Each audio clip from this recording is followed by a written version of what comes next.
Diaguiv Galera Cordia August Fáilte wrote, welcome to my Limerick. Brought you, hopefully it'll be brought to you each day from once the lockdown comes, or certainly at the weekend, because there's another show planned as well. But my guest here in the studio today is Dr. Patricia Kieran, who I work with in Mary Immaculate College in Limerick. Hello, Patricia. Hello, Mary, and hello to all your listeners. It's great to be here. It's fabulous to have you. One of my very favorite people in the world, I have to say. You've been very good to me. I bet you say that to everybody. No. But no, you have been very, very good to me. And Patricia, you work in Mary Immaculate College in Limerick, which is renowned for its education of primary school teachers. And you're involved in the religious education side of the college. Could you tell me, Patricia, I suppose, how did you get involved in go down the path of religious studies? Well, Mary I was set up in 1898. So it has a long history at the heart of Limerick of being involved in education, and particularly doing pioneering work with women in education. Yes. So, I mean, I am from County Meath, and I was going to school as a young girl, and when I was 16 years old, my father died.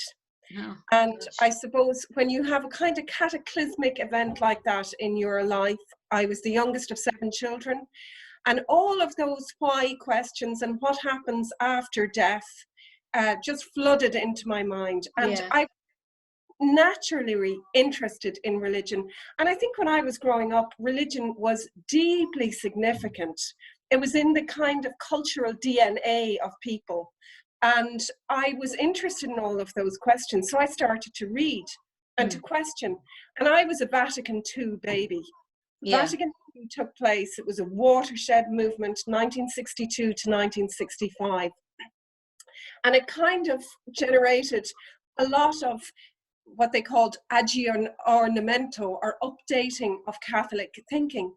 And there was a lot of upheaval, a lot of practices changed, moved from the Latin to the English. So in my early life, there was a lot of turbulence around religion, a lot of questioning.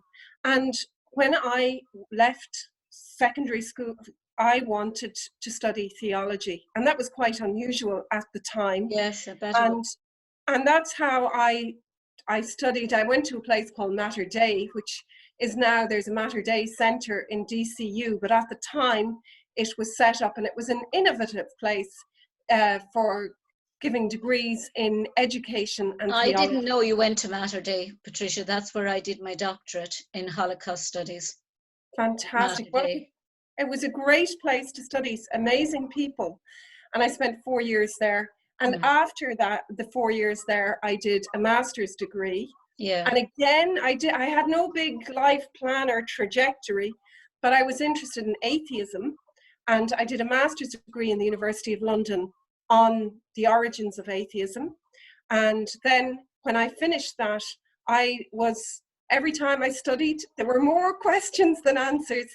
Yeah. And I did a doctorate then, and I went to study in Paris for a while. So I had a wonderful, privileged opportunity to do these things. And I've always found religion fascinating. And I did my doctorate in Paris on philosophy of religion. So I've always been interested in religion. I find it deeply interesting. And sometimes when people find religion boring, it's a different universe to me, because I think religion addresses so many fundamental questions.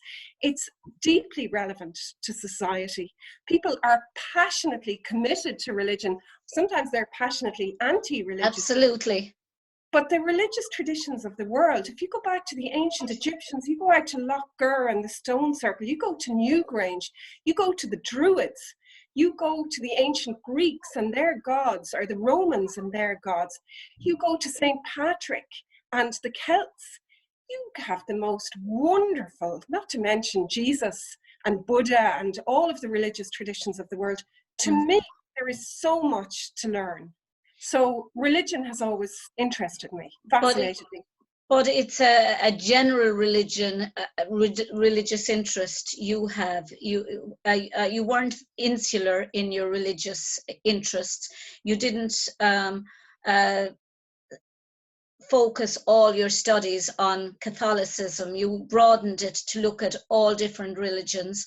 And I'm thinking of the event you ran at Mary Immaculate some time back, the Interbelief Dialogue Forum, where you had people from different religious organizations and different religious groups talking about what religion meant to them and what life in Ireland meant to them. I'm thinking you had Tommy Reichenthal, and you had people who were atheists there, and you had Dr. Umar al-Qadri there, and both of them became very good friends, both from one, Tommy from the Jewish faith, and Dr. Umar al-Qadri from the Islamic faith, and they became very friendly. You might talk to me about the Interbelief Dialogue. Okay, if I just go back a tiny little bit to say that I think that the Catholic tradition is very, very important in being a hospitable, generous tradition that facilitates critical thinking and dialogue and learning from the religions of the world. So part of my job is I'm director of the Irish Institute for Catholic Studies, and the word Catholic comes from the Greek meaning welcoming or including everyone.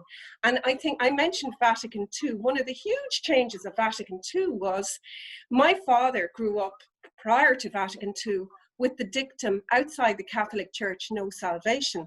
And after Vatican II, there was a very big change. Yeah, there was. Of acknowledging, respecting, promoting the truth found in the other religious traditions in the world, and indeed in engaging in dialogue with non-religious traditions. So for me, that impetus to be involved in interreligious dialogue comes from within Catholicism, which has great traditions of hospitality and welcome and dialogue. Now, on the other hand, it has traditions, Hans Kung talks about them, that are not so hospitable, not so welcome, not so dialogical. But when it comes to interbelief dialogue, or dialogue with people and learning from people who come from a range of belief traditions, religious and non-religious, that's a work that fascinates me.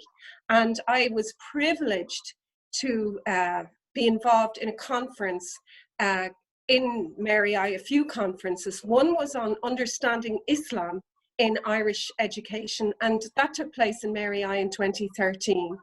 And then in 2016, we had a conference, which was Interbelief Dialogue Conference. That's right, yeah. And I was at that. We had up to 500 participants, Mary, and we had people from the Evangelical Alliance of Ireland, Irish Humanist Association, Atheist Ireland were there. We had Islamic speakers. We had our lovely bishops, Church of Ireland and Catholic bishop. We had people from a whole range, Baha'i, and the Jewish faith. And the Jewish faith. My dog is deeply interested in this. So we had a whole variety of people, and that we learn in those encounters. You can pick her up. She's calming down now. She's particularly interested in people walking the road outside. She gives them a welcome. But at that interbelief dialogue, one of the aims of it, we had lots of people who are Quaker, is to listen. And the Quaker community is very, very strong on listening. And we listened to each other, and we had Tommy Reichenthal talking to us as somebody who is a Holocaust survivor, Tommy is an extraordinary man because he's illuminated with a generous, loving desire to educate people around the Holocaust in order to ensure that it never happens again. Yeah. And to generously engage with people and to celebrate diversity of belief traditions in order to promote respect and understanding, the kind of respect and understanding that his tradition was never afforded when he was a young man. So he does amazing work on anti-racist education. He does. And He's extraordinary. He's a wonderful man. And to listen to him speak, he speaks out of his own experience and his own story. And he's going to be a guest on my show, because he actually contacted me and he said, Mary, I'd like to be on your show. And I said, well, you were always going to be asked anyway. He was always going to be on. From my point of view, I think Tommy is wonderful. He's written the most wonderful autobiography, I Was a Boy in Bergen-Belsen. That's right. He tells the story brilliantly. So your listeners have an absolute treat in store for you. And another person who spoke at that event, there were many people, James Carr from the University of Limerick has done amazing. He was fascinating. He was absolutely fascinating. Yeah, he's done research on Islamophobia in Ireland. And I suppose these are the things that perhaps we mightn't be comfortable hearing, but sometimes in Ireland we have the most wonderful capacity to welcome, but sometimes we can be quite blinded. We certainly can. I agree 100% with you. Absolutely. And Sheikh Umar Al-Qadri is the sheikh in Blanchardstown Mosque, and he came to Limerick. And again, these are wonderful people who give so much of their time. And he came to Limerick to talk to us as a representative of the Peace and Integration Council of Ireland. And again, to speak a message of a joyful message of understanding and peace and listening respectfully to each other and learning from each other and learning to live together and learning to disagree sometimes, because and learning to discuss and to discuss disagreements without being, you can disagree with somebody wholeheartedly, but it doesn't mean you have to be disagreeable about your disagreements. Dialogue is so important, I believe, to any discussion. You're never going to get anywhere if you're going to be incredible. Pardon? Sorry, Mary. I agree with you. I think dialogue is one of the most fundamentally important acts that we can engage in. And dialogue isn't just verbal. It's not talking. It's not a talk shop. It's not an argument. It's not criticizing other people and pointing the finger at them and saying, I'm right, you're wrong. I think dialogue is any kind of community engagement.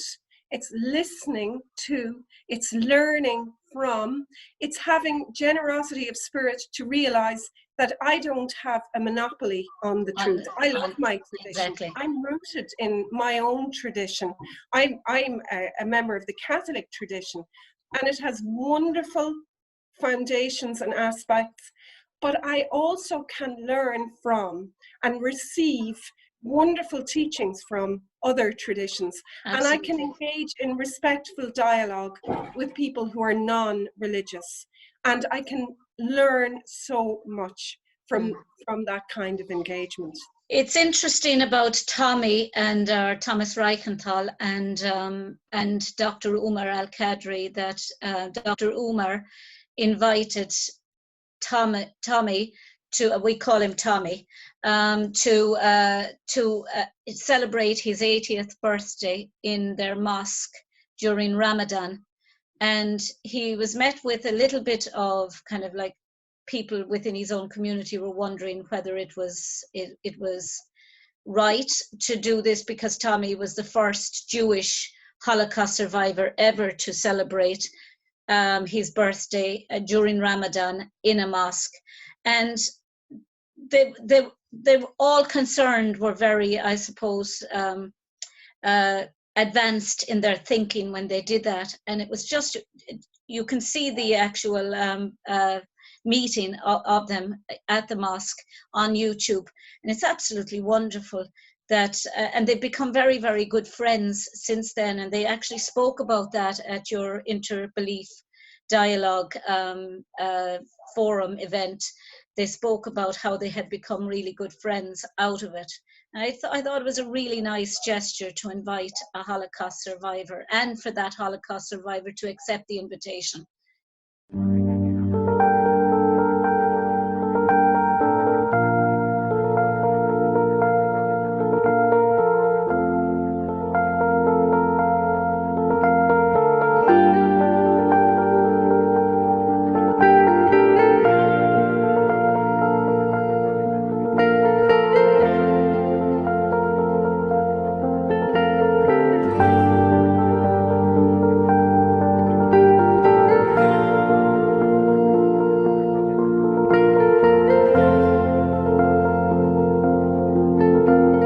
Dream for a day when there'll be no more misery.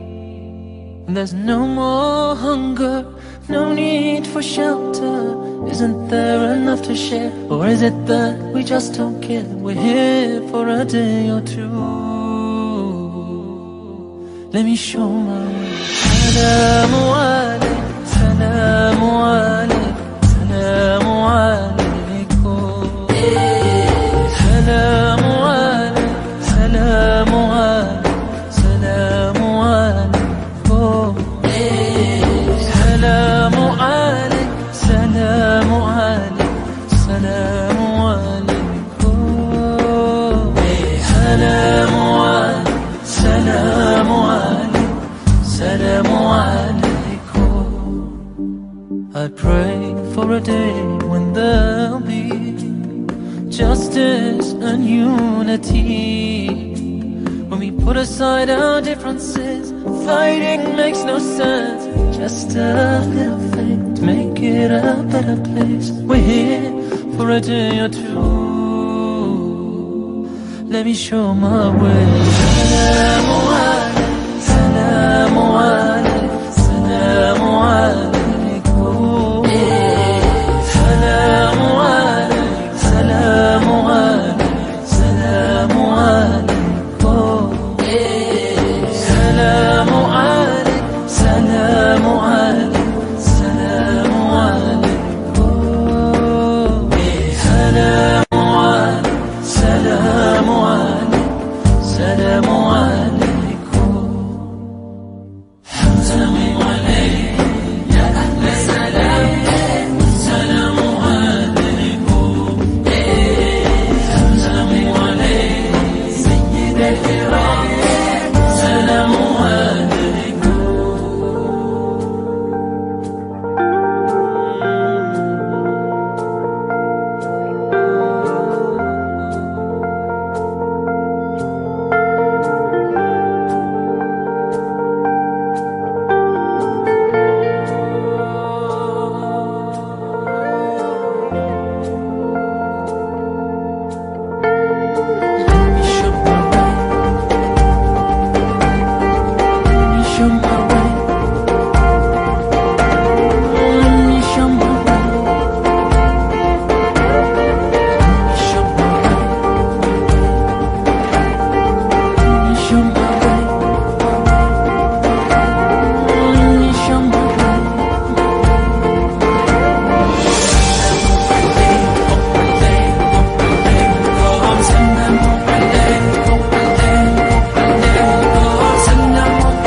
for a day when there'll be no more misery. There's no more hunger, no need for shelter. Isn't there enough to share? Or is it that we just don't care? We're here for a day or two. Let me show my way. Salamu alaikum, salamu alaikum, salamu alaikum. Salamu alaikum, salamu alaikum, salamu alaikum. Salamu alaikum, salamu alaikum, salamu alaikum. Salamu alaikum, salamu alaikum, salamu alaikum. I pray for a day when there'll be justice and unity. When we put aside our differences, fighting makes no sense. Just a little faith to make it a better place. We're here for a day or two. Let me show my way. Salamu alaikum, salamu alaikum, salamu alaikum. Salamu alaikum, salamu alaikum, salamu alaikum. Salamu alaikum, salamu alaikum, salamu alaikum. Salamu alaikum, salamu alaikum, salamu alaikum. Salamu alaikum, ya ahla salam. Salamu alaikum, salamu alaikum, sayyid al-kiram. Salamu alaikum.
I think that is the most wonderful example and testimony of dialogical engagement, a love Absolutely. engagement.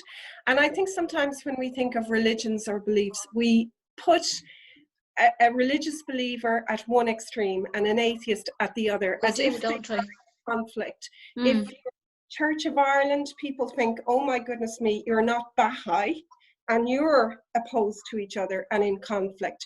Or if you are Quaker, or if you are Catholic or evangelical, what we realize is that when we sit down as human beings, we need to move beyond these binaries. These kind of binaries cause Absolutely. friction, they Mm. cause war, they Mm. cause all kinds of animosity. And very often, if we don't engage with each other, and if we don't, for instance, when it comes to the traveller community, if I know nothing about the traveller community, if I have no engagement with people who are part of that heritage and tradition, That's so true, Trish. I fill in the blanks with all kinds of things.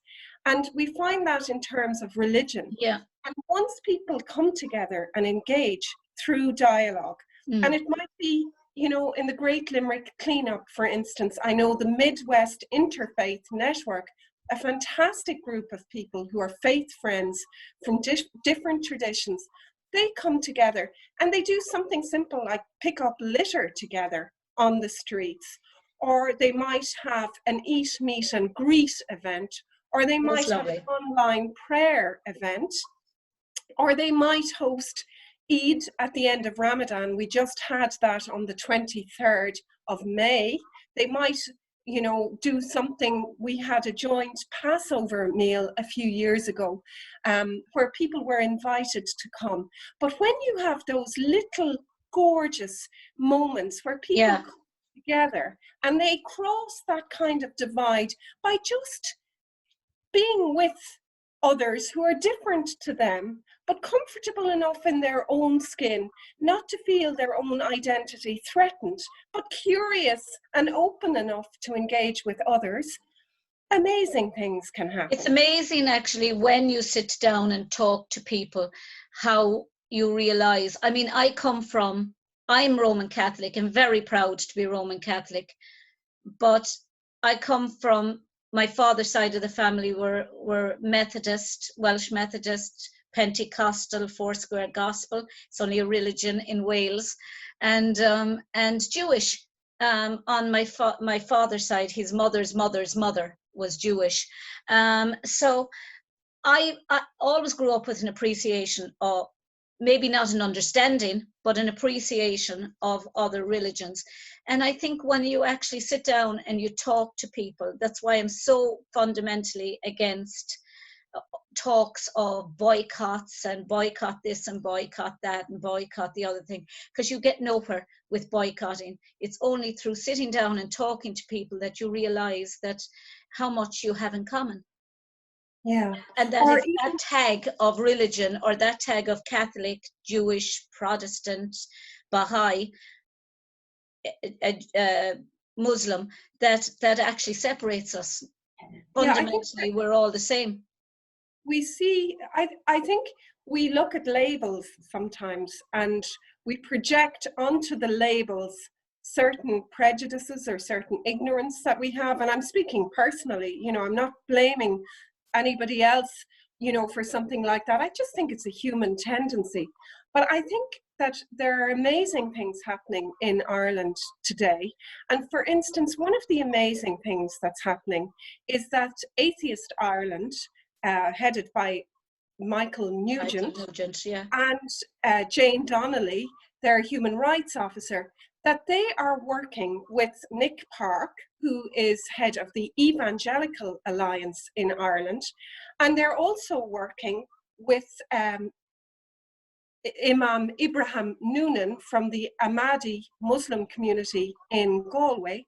So these three different representatives from three very different groups are coming together, united in a vision for education in Ireland, engaging with each other. And while religious groups or different non-religious groups may be very different, they might have very different beliefs, they also have huge areas of commonality. And I think it's a good thing to recognize that we are different. As human beings, we're very different in many ways, but we also have unity together. So I think in Ireland, in the history of Ireland, religion has been associated with bigotry and intolerance and sectarianism. And as an educator, I think it's time for us to really sit down in a far more open, generous, supportive, respectful environment, and to engage deeply with each other, not just through talking and listening and writing books or reading books, but also in grassroots community activities.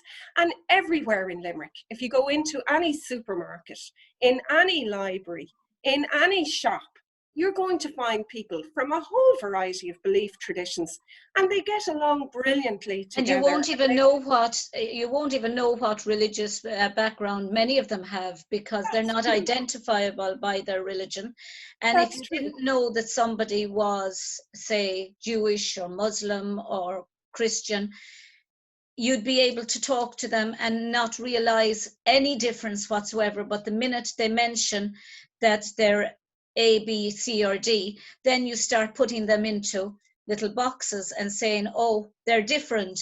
When in actual fact, you might have been speaking to them and thinking, oh, there's no difference between that person and me, until you actually start labeling them. Yeah, and we do it the whole time. Asylum seekers, you know, particular groups, refugees, particular groups are given. Feminists now, you know, people do just say, you know, they're intolerant, they're this, that, and the other. Well, some of them are. Some of them are very. A committed feminist. Oh yeah, but I mean, there's a rational and there's an irrational feminist. There's feminists that actually come across as being totally anti-men, and then there's feminists who come across as being women who want the best for other women, but want it without having to destroy the very word man in everything that they see. My branch of feminists want gender equality. Yeah, that's my branch of feminism. And dignity. But I think the minute you generalize about any label and say all people and that's our tendency. And we do. As human beings, it's probably human nature, or maybe it's nature or nurture. I'm not quite sure. I think a lot of it is nurture. I think if you're brought up, with a healthy respect of difference, then you'll carry that through. Even if you go into schools and you're learning it from friends differently, if you're acquiring different beliefs, or you're being influenced by friends in a different way, I think what beliefs you get inside in your home carries with you. Important. But I also think that you can be brought up in a prejudiced home or a racist. That's what I'm saying. If you're brought up in a racist home. But I think throughout your life and your life experience, and particularly I think schools are very, very important, and education is very, very important. And just as somebody can learn to be racist, they can also learn to be inclusive and respectful. And I think as educators, we need to be really passionate about and committed to an education that respects, what we're talking about is respecting the dignity of all human beings, just respecting human dignity. And I think in Ireland, religious difference is something that enriches us. And we're enriched by a variety of perspectives and traditions, as long as we have respectful engagement. And that's the difficulty sometimes, that we rush to judge a group, you know, so that we make decisions about them. You were talking there about feminism, and earlier on you were talking about the ethos of Mary Immaculate and how it had originally been a school for women. And I mean, if you go into Mary Immaculate, there's a magnificent giant-sized photograph of the first graduates of Mary Immaculate, all of them women. And you know, it was a school that actually broke tradition, a college that in many respects broke with tradition, because for many years women were not educated. They were not the educated class, if you like. And then you had Mary Immaculate coming along and training all the first primary school teachers, all of them women. So it is a remarkable college. Where do you see the college going now? Because, you know, we haven't, for the next few minutes, I suppose, we talk about COVID-19 and how it has changed the way we have our students have been taught for the last couple of months in the college, because they were coming to the end. The teachers that we were or the students we were with were coming to the end of their year, and suddenly they never got to finishing the year, if you like, because everything had to be done online, and it was difficult for them. And it was difficult for teachers as well, but we managed to do it. And how do you think it had, from your perspective, that COVID-19 has affected students, and how do you think that the college will go back to normal, or a new normal, as they say now? There's no going back to the old normal anyway. And maybe that old normal gave rise to COVID-19. And maybe this time of pause is good for us. I mean, the deaths are horrific. The virus is horrific. It has, caused untold suffering and havoc. But what does the future hold? Well, in terms of education, I suppose I'm reminded by the Mercy sisters who came here in the 1890s, and they came to Limerick and they established that college. They were innovative, they were creative, they focused on the education of women. They had a justice focus at the time. And I think that's how we're going to get through this, to be creative, to be innovative, to focus on justice, not to forget people who are finding this incredibly difficult and challenging. Not everyone has a computer, not everybody has the technology, everyone has the wherewithal to access third level education, or indeed second level education. So our students have been finding it very hard. They've been finding broadband, in certain areas of the country, there isn't a great broadband connection. In my own house, I have 5 kids, there are 7 of us here, and the dog that you heard. And when COVID-19 came in the beginning... The dog doesn't know himself with all of us at home. We're all at home. But at a serious level, my youngest was doing the junior cert and trying to be taught online. My eldest was finishing a degree in UL. I have one daughter who is a primary school teacher, and she's trying to teach junior and senior infants. And here am I and my husband trying to work online. Because John John teaches in Mary Immaculate, your husband. He does. He's a lecturer in English. It was huge stress for us, just even to have the equipment. Our laptops were not working. We couldn't find chargers. There were queues to get a laptop. It's not an ideal situation for people. Our students some of them have no access to internet. Some of them haven't got the technology.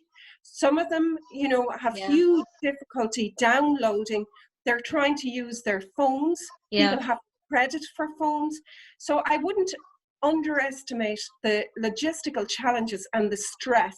And I suppose, like most things in life, the more money you have, in a way, you might think nothing of ordering a new laptop on the internet, perhaps. But an awful lot of people in COVID-19 are absolutely strapped, and they're worried about what's coming down the line. Apart from that, when you're teaching, face-to-face interaction is so irreplaceable. There's nothing can replace it. Nothing. Nothing. And we find in meetings, people can turn down the volume. They can mute whatever device they're on. You can't mute a teacher in the class. They can go to sleep. They can put their wash on. And yet there's a little square on somebody's computer saying that they're present for a lecture or a class.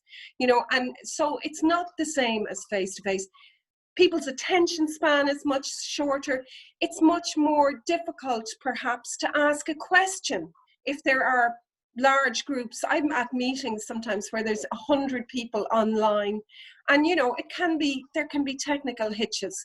And if you're teaching somebody how to do something practical, there is nothing like seeing it in the flesh rather than having it online. So these are all challenges. How are we going to overcome them?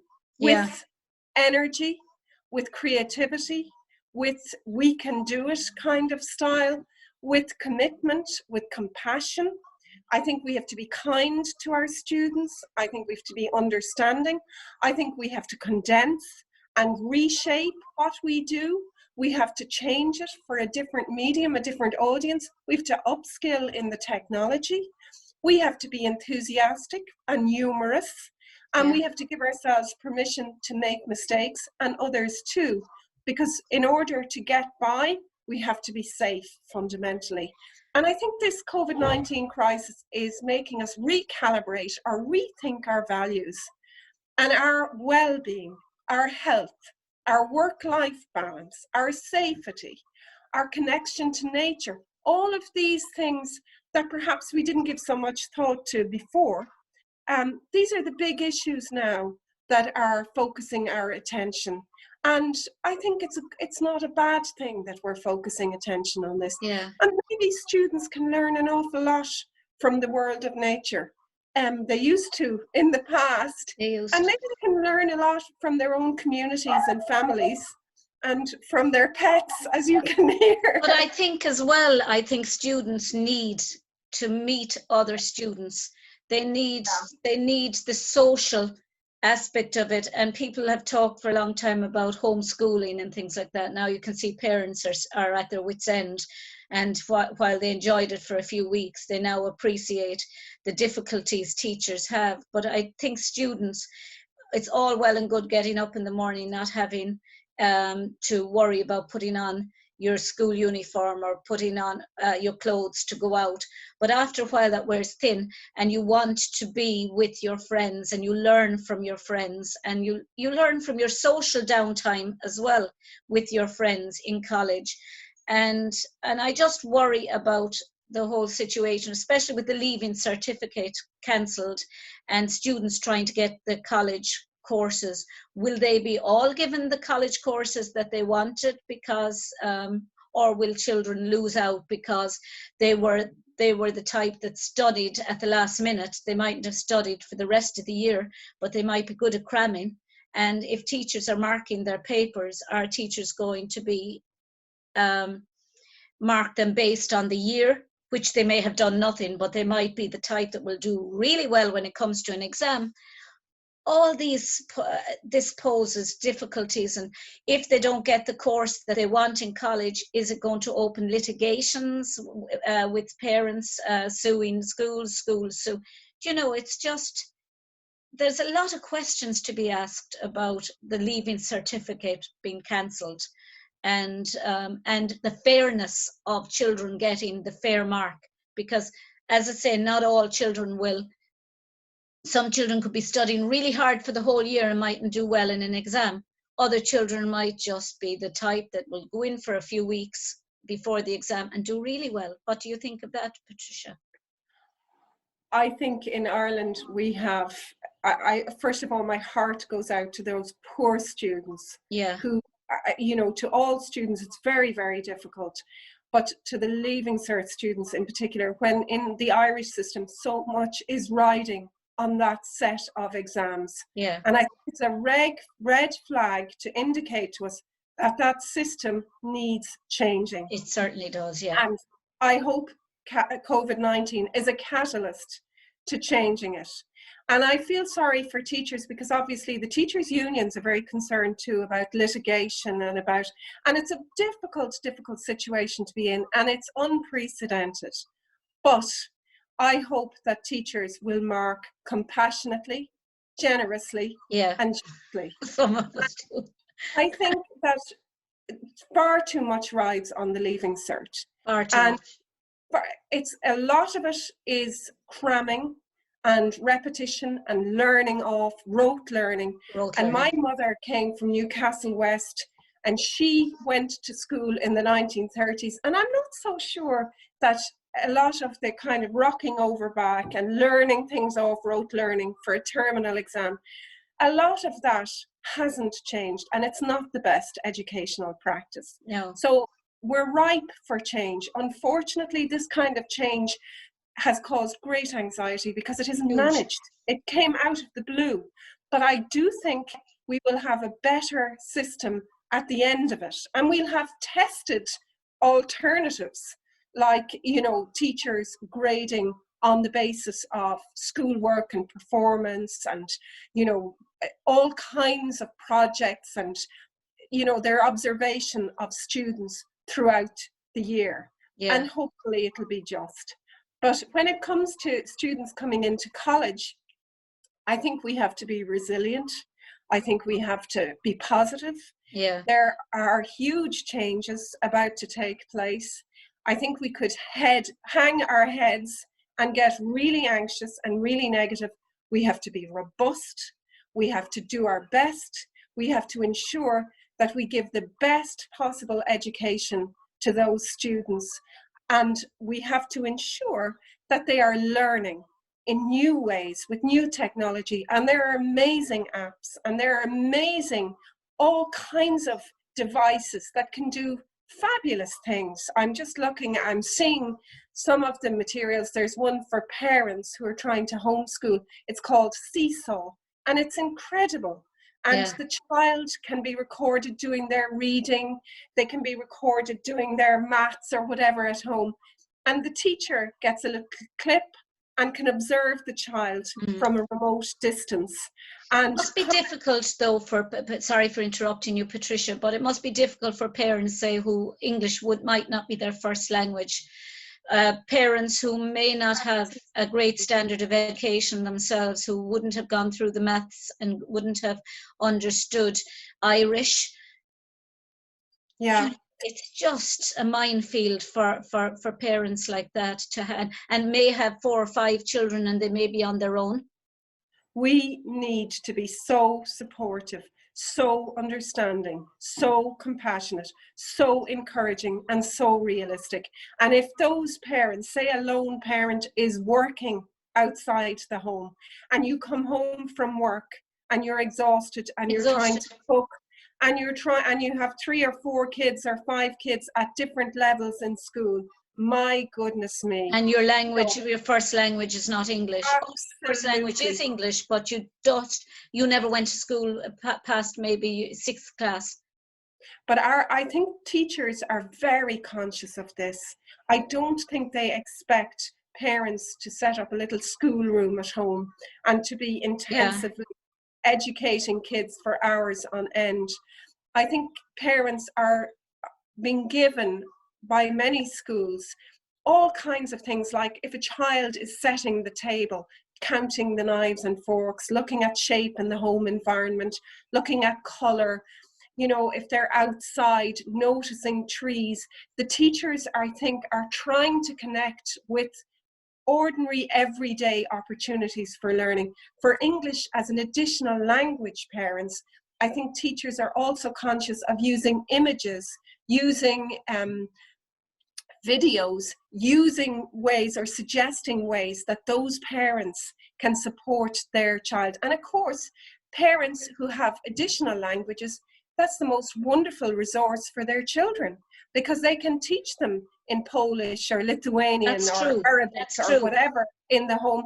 And those children are learning so much. No, I'm just looking here. I was just, there was a text came in there. What was I going to say to you? I agree 100% with you, Patricia. It does open up the opportunity for parents to actually start working with their children in the language that they were brought up in themselves, and it gives children the opportunity of learning that second language. I just worry that it makes their world much smaller. It develops their language, but if you can't be with your friends, and if you can't be in the classroom setting, there's nothing compensates for a child being able to get out of their home and come to school. They mightn't have appreciated it at the time, but they'll certainly appreciate it, I think, after COVID-19, the ability to be able to just come into school, sit in a class with other students, and go to your break and be able to communicate with your friends outside of a classroom setting, but in a canteen maybe, or just sitting out in the yard, or out in the canteen, whatever. I think children learn through play, and all the research that we're looking at now is that playful environments, and the home can be a playful environment, and kids can be out playing football, or playing with a hurley, or playing with the cat, or whatever it is. Play is incredibly rich, and they learn through imagination and play. And of course, RTE and many stations have classroom lessons going on every day. We have Moontor Ray, I think we have, who's a graduate of Mary I, on RTE daily to support parents in learning. one of the things they miss out on is social play. Social play. Interaction with other children. Yeah. I think you're absolutely right there. But I hope that, you know, this, please God, this will end soon, that a vaccine will be found. And in the meantime, we will have had an opportunity to adapt, to rethink, to reimagine our work and home lives in ways we never thought possible. So yeah, there's positive. Well, Patricia, you have been absolutely extraordinary. And again, I would like to thank you for all you do for me in allowing me to come into the college and talk about my research. And you've been great in that. And you've opened up my world and introduced me to yours, which is an extraordinary world, Patricia. And I love being there, and I've, you know, and marking the papers and seeing all the different studies on different religions and the amount of work those students put in. It would have been, it was almost tragic that it was that their last few weeks, if you like, last month, if you like, was, there's something going on out there. Are you looking out the window? The dog has just come in. Well, on that point, show us the dog. Okay, Sassy. So this is Sassy. Hello, Sassy. Doing all the barking. So anyway, Hello. Mary, it's always a joy to have you in Mary I, and you've done great work with our students, particularly around World Holocaust Day and in teaching world religions and in generating a far more inclusive, open, educated cohort of people who, you know, I'm sure will be wonderful educators in the future. Hopefully, yeah, I'm sure they will. From what I've seen of them, they're remarkable. But thank you, Tricia. Shindera leis an clár. That's the end of the show. Slán. Slán agus Bennett. Until the next time, good day, Slán. Slán.